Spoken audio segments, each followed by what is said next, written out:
दिग्गज मान्यवर हे आज एका या मंचावर एकत्र येऊन लातूर जिल्ह्याच्या हिताच्या, लातूर जिल्ह्याच्या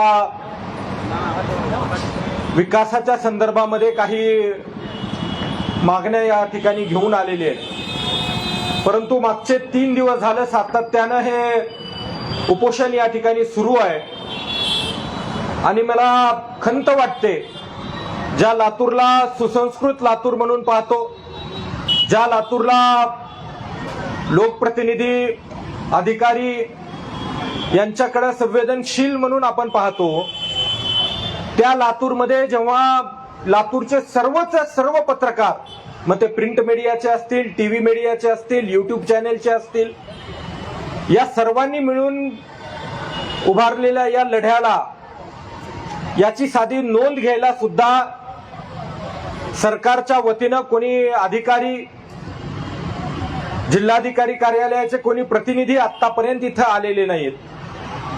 आज आपण बघतोय की लातूरच्या प्रत्येक गल्ली बोळामध्ये या आंदोलनाची चर्चा होत आहे. लातूरच्या प्रत्येक सोशल मीडियावर जो कोणी फेसबुक उघडतो, व्हॉट्सअप उघडतो, ट्विटर उघडतो, त्यावर या आंदोलनाची चर्चा होतीये. आणि एवढं सगळं असताना दररोज याबाबतच्या बातम्या वर्तमानपत्रात छापून येत आहेत. पहिल्या दिवशी माझं लातूर परिवारानं राज्य सरकारला, या ठिकाणच्या स्थानिक प्रशासनाला निवेदन देऊन आपल्या मागण्या त्या ठिकाणी नोंदवल्या. आणि एवढं असून सुद्धा जाणून बुजून डोळे झाक करत सरकारच्या वतीनं, या ठिकाणच्या जिल्हा प्रशासनाच्या वतीनं जो काही आडमुठेपणा दाखवला चाललाय, त्याचा मी पहिल्यांदा लातूरकरांच्या वतीनं तीव्र शब्दात निषेध व्यक्त करतो. माझं लातूर हा परिवार काही फक्त आंदोलनासाठी एकत्र आलेला परिवार नाही, उपोषणासाठी एकत्र आलेला परिवार नाही, किंवा लातूरमध्ये काहीतरी विद्रोही भूमिका घ्यावी यासाठी आलेला नाहीये.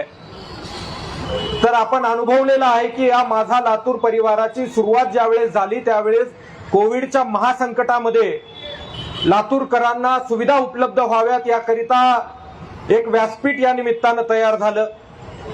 त्यानंतर आरोग्य परिषदा असतील, आरोग्य मेळावे असतील, रक्तदान शिबिरे असतील, हेल्मेट वापर वितरण असेल, अशा अनेक चांगले उपक्रम या परिवाराने राबवले.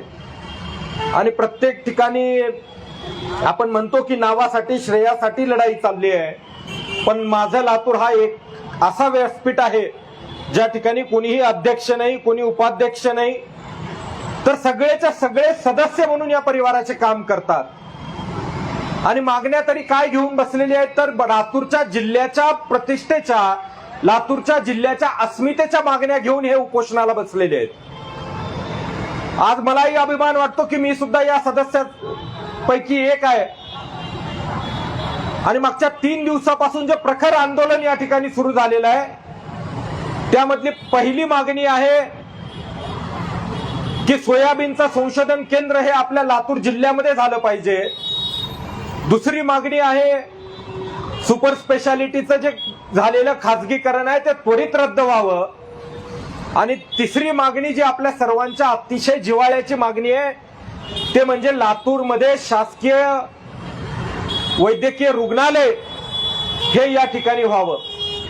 आणि चौथी मागणी जी मला वाटतं या निमित्तानं महाराष्ट्राचंच नाही तर देशाचं लक्ष या आंदोलनाकडे वेधलं जात आहे, ते म्हणजे पश्चिमी कारवान या श्वानांच्या प्रजातीचं संशोधन संगोपन केंद्र हे सुद्धा लातूर जिल्ह्यात व्हावं, यासाठी हे आंदोलन उभा केलेलं आहे. मला माहिती नाही की लोकशाहीच्या 4थ्या स्तंभाची प्रतिमा, उपमा पत्रकारितेला केव्हापासून देण्यात आली आणि का दिली गेली, पण आज ज्या वेळेस या ठिकाणी येऊन मी हे अनुभवतोय, त्या ठिकाणी त्याचा खरा अर्थ उलगडला जातोय. लोकशाहीचे 3 स्तंभ म्हणजे न्यायपालिका, कायदेपालिका आणि प्रशासन. आणि जेव्हा हे तिन्ही स्तंभ एखादा डौलारा उभा करण्याकरिता असमर्थ ठरतात, त्या वेळी टेकूप्रमाणे तो सारा डौलारा भार पेलण्याचं काम करणारा चौथा स्तंभ म्हणजे पत्रकारिता आहे. ते आज अभय भाऊ, सतीश भाऊ, तुम्ही सगळ्यांनी या ठिकाणी सिद्ध केलेलं आहे. कारण ज्या प्रश्नाला गल्ली बोळातून पाठिंबा मिळतोय त्या प्रश्नाला सत्ताधाऱ्यांचं का दुर्लक्ष होतंय मला कळत नाही. एक अजब निर्णय आपल्या महाराष्ट्रात घेण्यात आला, तो म्हणजे सोयाबीनचं संशोधन केंद्र बीड येथे हलवण्यात आलं. बीड काही महाराष्ट्राच्या बाहेर नाही, देशाच्या बाहेर नाही. आमचा काही बीडकरांशी कसलाही वाद नाही किंवा आम्हाला त्यांच्याबद्दल कुठलाही दुराभाव नाहीये. परंतु ज्या मातीत पिकतं, ज्या मातीत उगवतं, ज्या मातीमध्ये त्याच्यावरती मोठ्या प्रमाणामध्ये प्रक्रिया केली जाते त्या ठिकाणी त्याचं संशोधन केंद्र होणं आवश्यक आहे. आम्ही काही आंब्याचं संशोधन केंद्र मागत नाही, आम्ही काही नारळाचं संशोधन केंद्र मागत नाही, आम्ही काही इतर पिकांचं संशोधन केंद्र मागत नाही. परंतु आमच्या मातीमध्ये, मराठवाड्याच्या मातीमध्ये जे लातूरने जे पीक जपलं, जोपासलं, पुढे आणलं, त्याच्यावरती संशोधन केंद्र जर लातूरमध्ये झालं तर महाराष्ट्रामध्ये जास्तीत जास्त प्रमाणामध्ये सोयाबीनची लागवड ही फक्त लातूर जिल्ह्यात होते. त्यामुळे नवीन बियाणं आलं, नवीन त्याची काही व्हरायटी आली तर त्याचं प्रात्यक्षिक इथल्या इथं घेता येईल, आमच्या शेतकऱ्यांना त्याचा फायदा होईल. एवढंच नाही तर त्या संशोधन केंद्राला लातूरचा फायदा होणार आहे. कारण लातूरच्या शेतकऱ्यांनी सोयाबीनची पिकं एवढ्या वेळा घेतलेली आहेत की त्याच्यातले खाच खळगे हे लातूरचा शेतकरी उत्तम पद्धतीने सांगू शकतो. एखादी नवीन व्हरायटी आली तर त्याच्यामध्ये फायदा होतोय का तोटा होतोय, पाण्यावरती जगतेय का नाही जगतेय, याचं चांगलं विश्लेषण, चांगलं प्रात्यक्षिक आमचा शेतकरी देऊ शकतो. आज आपण बघतोय एडीएम अॅग्रो आहे, कीर्ती उद्योग समूह आहे, देश अॅग्रो समूह आहे आणि लातूरातले इतर समूह आहेत. या समूहामध्ये महाराष्ट्रात होत नाही तेवढं सोयाबीनवर तर प्रक्रिया ही आपल्या भागामध्ये होत असते.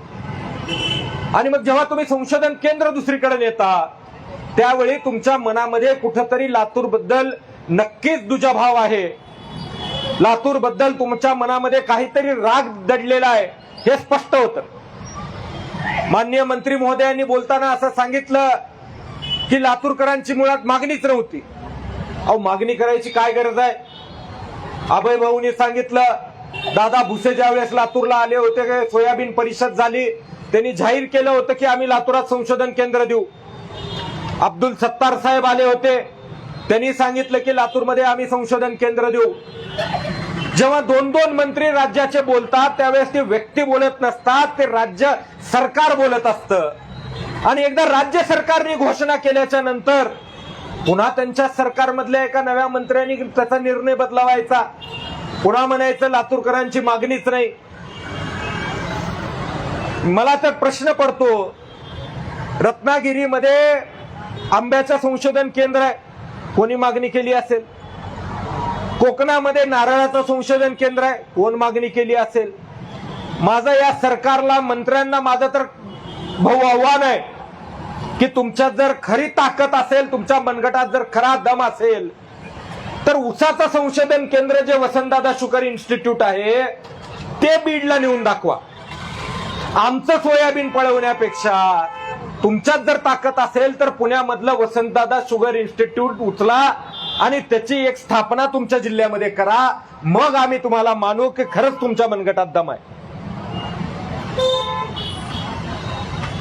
आज आपण बघतो की सोयाबीनच्या वेगवेगळ्या जाती दरवर्षी पुढे येतात. आमच्या शेतकऱ्यामध्ये कायम हा एक अडचणीचा मुद्दा असतो, ट्रुथफुल बियाणं आणि सर्टिफाईड बियाणं. हे संशोधन केंद्र कशासाठी महत्वाचं आहे? एखादं बियाणं निघालं की 8 वर्षानंतर त्या बियाण्यातली ताकद ही कमी होते, त्याचं जर्मिनेशन पॉवर कमी होते. दर 8 वर्षानंतर नवीन बियाणं आपल्याला घ्यावं लागतं.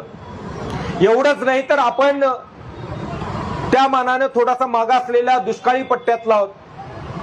पावसाच्या पाण्यावर आधारित आपली शेती आहे आणि या शेतीमध्ये मग दररोज नवीन नवीन त्याच्यावर जर तंत्रज्ञान विकसित झालं, बीटी कापूस आला, तसा जर आता सोयाबीन मध्ये एक पाऊल पुढे टाकत अत्याधुनिक तंत्रज्ञान वापरून कमी पाण्यावरचा सोयाबीन, कमी दिवसामध्ये येणारं सोयाबीन, पावसाची जास्त त्याला कालावधी जर गेला तर त्याच्यामध्ये टिकणारं सोयाबीन, अशा सोयाबीनच्या जाती आमच्या भागात व्हाव्यात आणि त्याचा लाभ आमच्या शेतकऱ्यांना व्हाव्या. एखादी जात जेव्हा डेव्हलप होते त्याला सर्टिफाईड करण्याकरिता 4 ते 5 वर्ष जातात. त्याचे ट्रायल घेतले जातात. पहिलं ट्रायल होतं, दुसरं ट्रायल होतं, तिसरं ट्रायल होतं, मग त्याला सर्टिफाईड केलं जातं. आणि तिथं खरा फायदा हा शेतकऱ्यांचा असतो, कारण शासनाच्या वतीनं ते बियाणं मोफत त्या शेतकऱ्यांना मिळतं. त्या बियाण्याला आता आपला या ठिकाणचा शेतकरी मुकणार आहे का, असा सुद्धा प्रश्न माझ्या मनात आहे. दुसरा विषय म्हणजे आपल्या भागामधल्या सिव्हिल हॉस्पिटलचा. अनेक वर्षापासून आपण ऐकतोय की सिव्हिल हॉस्पिटल झालं पाहिजे, सिव्हिल हॉस्पिटल या ठिकाणी जागा मंजूर आहे, जागा शोधली जाते, जागेचे पैसे भरले जात आहेत, पण अद्यापपर्यंत त्याच्याबद्दलचं ठोस पाऊल कुठेही पडलेलं आपल्याला दिसत नाही. आज आपल्या विलासरावजी देशमुख मेडिकल कॉलेज यावर जो ताण येतोय, मला वाटतं आज सगळ्या वर्तमानपत्रांनी त्याला प्रसिद्धी दिलेली आहे की मनुष्यबळ फक्त 200 खाटाचं आहे आणि कार्यरत 650 खाट आहेत. त्यामुळे इथं सिव्हिल हॉस्पिटल झालं पाहिजे. बरे, सिव्हिल हॉस्पिटल काही नवीन नाही आमची मागणी, आमचं पूर्वीचं असलेलं सिव्हिल हॉस्पिटल द्या.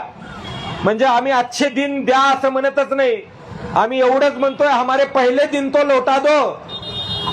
जो आमचं सिव्हिल हॉस्पिटल आधी होतं ते तरी बाबांनो किमान द्या.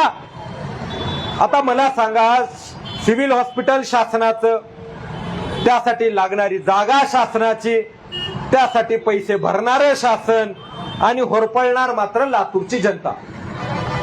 अहो सगळंच शासनाचं आहे तर इसात दे, इसात ले. शासनाला एक निर्णय करायला किती वेळ लागतो? ज्या पद्धतीने कंत्राटी कर्मचारी भरण्याकरिता 9 एजन्सी नेमल्या जातात. काल तर 9वी 10वी आणखी एक यादी आली, आणखी एक एजन्सी नेमली गेली. आता त्याच्यातल्या किती एजन्सी कुठल्या आमदारांशी संबंधित आहेत मला काही माहिती नाही, पण जनसामान्यात कुजबूज ही आहे की आमदारांच्या एजन्सींना कंत्राट दिली जात आहेत, त्याच्यासाठी मात्र रात्री 12 वाजता अध्यादेश निघतो. असा असताना आमच्या शासकीय हॉस्पिटलला जागा शासनाचीच पाहिजे. अहो द्या ना सवलत.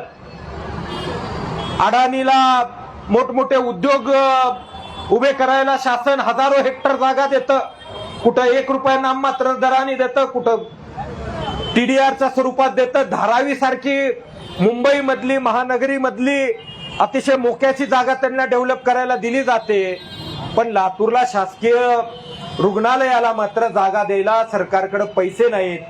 जर एवढंच दिवाळखोरीत सरकार आला असेल तर माझी मागणी आहे की एक 10वी एजन्सी नेमा आणि त्या 10व्या एजन्सीच्या माध्यमातून कंत्राटी मुख्यमंत्री, कंत्राटी उपमुख्यमंत्री, कंत्राटी मंत्रिमंडळ नेमा आणि करू द्या त्यांना काम. असं तरी काय आहे तुमच्याकडं?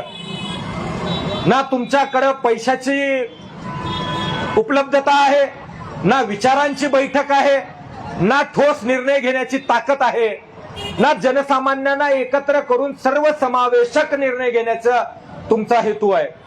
राज्याचं मंत्रिमंडळ म्हटलं की राज्याला समान न्याय देणारं शासन म्हणून त्यांनी कार्य केलं पाहिजे. आपल्याला अभिमान आहे की आपले नेते शिवराज पाटील चाकूरकर साहेब देश पातळीवरती नेतृत्व केलं, विलासरावजी देशमुख साहेबांनी नेतृत्व केलं, निलंगेकर साहेबांनी नेतृत्व केलं, पण त्यांनी कधीही संकुचित विचार केला नाही. महाराष्ट्राला व्यापक असा निर्णय कायम त्यांनी घेतला. आज कुठंतरी ते नेतृत्व आपल्यामध्ये नसल्याची खंत आपल्या सगळ्यांच्या मनामध्ये येते. आणि एवढं सगळं होत असताना पुन्हा तुम्ही सुपर स्पेशालिटीचं खासगीकरण करता. सुपर स्पेशालिटी हॉस्पिटल 300-350 कोटीपेक्षा जास्त खर्च याच्यावरती झालेला आहे. आणि पुन्हा तुम्ही कुठली तरी कंपनी आणणार, भारतातली आणणार, दुबईतली आणणार, इतर देशातली आणणार आणि त्याला चालवायला आमचं हॉस्पिटल देणार. मग तो स्टाफ कुठला आणेल? लातूरचा घेईल का? तो स्टाफ कुठला तरी केरळाचा आणेल, कर्नाटकाचा आणेल, उत्तर प्रदेशचा आणेल. आणि मग त्या ठिकाणी सुविधा दिल्या जाणार.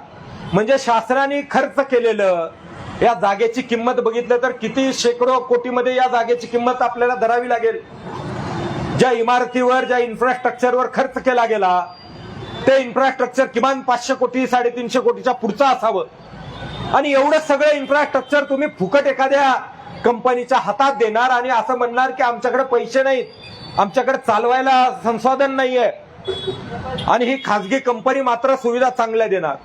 अहो, जेव्हा शासनाकडे पैसे नाहीत तर त्या खासगी कंपनीकडे कुठून पैसे येणार? म्हणजे मागच्या दारानं तुम्ही त्याला पैसे भरती करणार आहात, मागच्या दारानं त्याच्या अकाउंटवर पैसे घेत जाणार आणि ते पैसे फिरून कुठं जाणार हे आमच्यापैकी सगळ्याला चांगलं माहित आहे. त्याच्यामुळे आम्ही हा या ठिकाणी विरोधासाठी उभा आहे. हा विरोध काही एखाद्या गोष्टीला विनाकारण विरोध करायचा म्हणून विरोध नाहीये, पण उद्या तिथं सुविधा चांगल्या मिळाल्या पाहिजेत. एखादी खासगी एजन्सी आली की ती पैशाचा विचार करेल, प्रत्येक गोष्टीमध्ये त्या ठिकाणी आपल्याला साहित्य बाहेरून आणायला लावलं जाईल, औषध गोळ्या बाहेरून आणायला लावल्या जातील आणि कट प्रॅक्टिस कुठंतरी त्या ठिकाणी सुरू होईल. एवढंच नाही तर त्या रुग्णालयातून पुन्हा खासगी ठिकाणी रुग्ण पाठवण्याचा जर प्रकार झाला तर त्याच्यात सुद्धा नवल आपल्याला वाटणार नाही. शासन असतं कशासाठी? तर गोरगरिबांना सुविधा उपलब्ध करण्यासाठी. तुम्ही रस्त्याचं खासगीकरण करणार, तुम्ही सेवांचं खासगीकरण करणार, तुम्ही इतर गोष्टींचं खासगीकरण करणार. मग शासन नेमकं करणार काय आहे?